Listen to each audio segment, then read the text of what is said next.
Hey guys, we are doing some fun experimenting today. I was watching Victoria Designs, her cozy kind of live chat that she does, and she mentioned using one of these face mask applicators to spread her glue out. And I thought that was so smart. So I immediately bought one, like, shut up and take my money, right?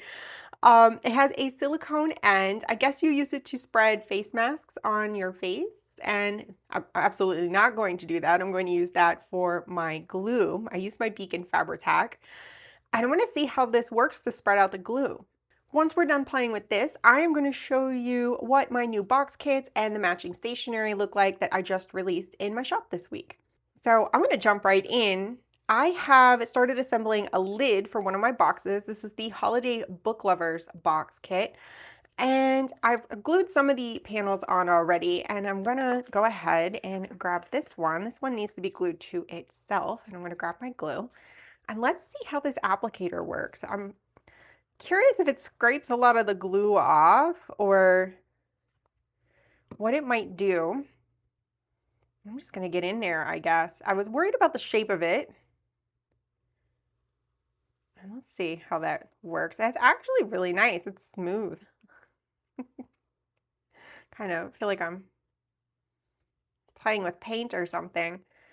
And then I'm going to flip this over. I'm curious if this is cleaner for my work surface because this is not actually touching my work surface. Maybe like a corner of it is.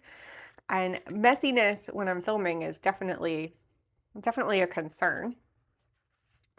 So let's glue that down. And then I'm going to glue this panel onto this one. I'm not doing a full box assembly today. These boxes use the same tutorial for some of my previous boxes. These are just storage boxes. They aren't story kits or anything like that. I should probably lay this down. Let's see here. The shape of it works good to get into the corners. That's kind of cool. So these are just empty storage boxes, but I thought these would be great for gift giving for the holidays. These have kind of a red and green holiday theme, and the other ones have a winter fantasy theme. They're literally called winter fantasy. So, and then I was a little worried I wouldn't be able to slide, but it looks like I can still slide things into place. There's enough gooey glue there that I can kind of move things around, which is really cool. All right, this one has glued to itself. Let's pop that up. And let's see about precision maybe, because on these, I'm going to glue up the sides. Though I don't think this really needs to be precise, but I'm curious how precise this could get, because obviously if I'm taking it and I'm going like this, it's just kind of smushing the glue around. And I like that I can spread out those blobs, but maybe I just want the glue on one end. And so some of that is drying on there. There we go, you can see, and not a lot of buildup on there. I thought it would like ball up on the end. So let's flip this over just real quick. I'm not gonna get fussy with this and check all my corners. I have boxes already built to show you. Normally, there's a very precise procedure for assembling these. So just do that really quick. And through the magic of YouTube, this last side is done. I really want to try this top panel and putting on this larger panel and see how that works. So I'm just gonna, I feel like I still need to go around the edges really well. Make sure that I'm getting everywhere I need to get. So in the past, I've used just kind of a folded piece of cardstock or something like that, and I felt like it absorbed the glue, it balled up on the ends.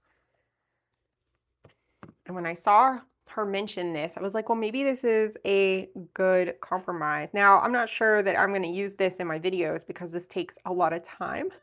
And I glue pretty quickly in my tutorials so that I can get you moving through all the steps and you can pause it and kind of do your thorough gluing on your own. And that way you don't have to watch me do it every little bit. I think some of the videos are quite long, and I think they would get way too long if I did this on everything. So I'll probably continue gluing, but it's much neater on my surface than I thought it would be. I felt like I make more mess using obviously my fingers or or some other implement. There we go. It does look like it's drying out a little bit. I can slide this around, so that's good. This is with the Beacon Fabri-Tac. Your glue might behave a little differently if you try this out. I'll link this, the listing, the Amazon listing down below. And we're still gonna let this dry and see how easily the glue comes off. All right, I am a little crooked and we're gonna have to leave that be. I stopped and talked and didn't finish putting it where it belongs, so. But you get the gist of it. And this doesn't have a lot of buildup on it. I can actually hardly, I'm trying to see the glue. Maybe it came off on the back. There's hardly anything on there. I thought I was gonna have to clean it up a lot and maybe it just went into the glue on the back of this, but that's pretty cool. That's definitely something I'm gonna add to my toolbox, and it's nice to do. It feels like painting, so that's a winner. So if you want to check this out, there's so many different versions of this. I've seen some that are like more rounded on one end and flatter on the other. This is a silicone face mask applicator kind of tool. And again, I'll link it down below so you can check it out. There's a bunch of them on Amazon. So maybe this is something that might work well for you as well. But I found it very neat. It's not touching my surface hardly, just that little corner. Didn't leave a bunch of glue behind. And obviously you could sit it on a piece of paper or something too, but I like things that are not messy from the outset. So that was a fun little experiment. So let's go over the new boxes. So here is the new holiday book lovers box set. And just like my previous box sets, I had like a dark academia one, there was a Victorian one, and I don't remember what the third one was. There'll be a link to the whole section down below, but you can mix and match the panels for the lids and the bases to come up with different combinations for your boxes. You also can mix and match these side panels.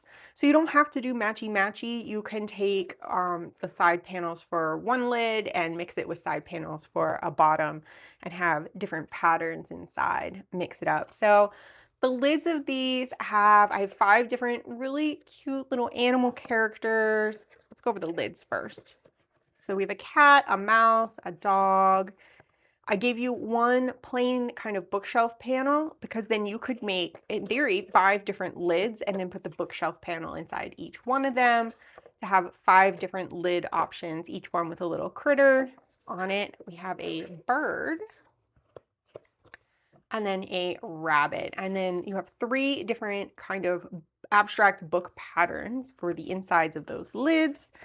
And the edges have these gold patterns on them. And then for the bottoms, I went with kind of cozy book items. So we have a stack of books and the cocoa. There's another stack of books.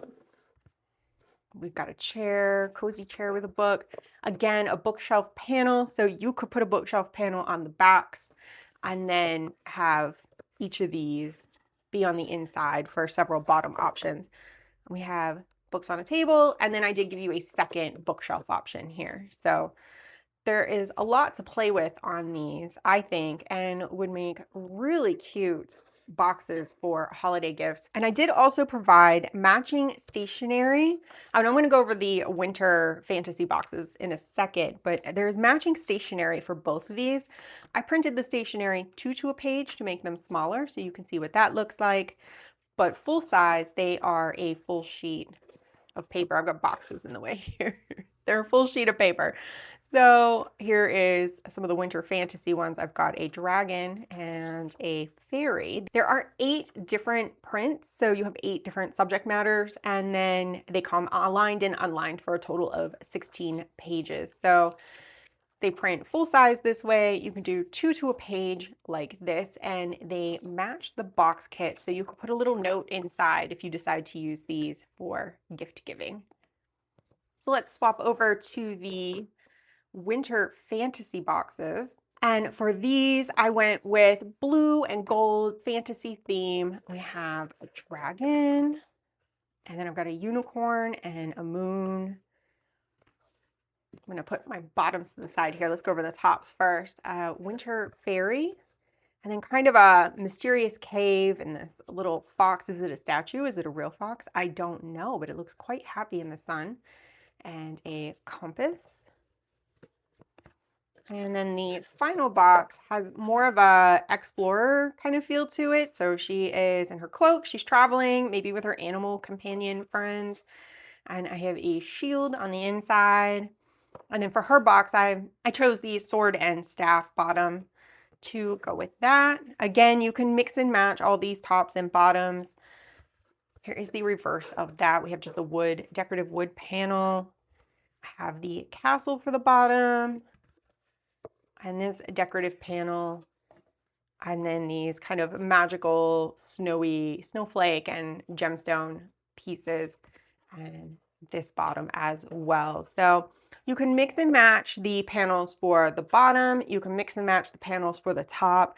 You can, I believe I go over in the video that you can cut down these top panels just a little bit and use them on the bottom.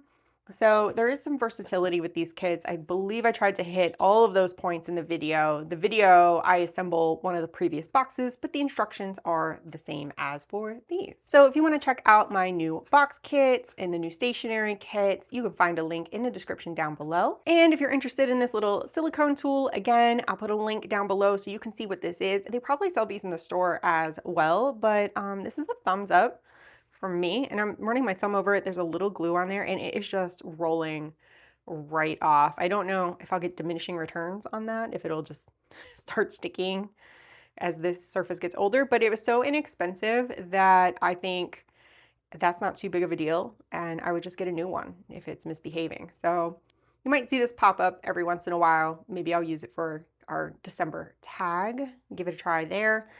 But mostly for my personal crafting, I don't think this is gonna pop up in videos too much just because of the time to smooth everything out.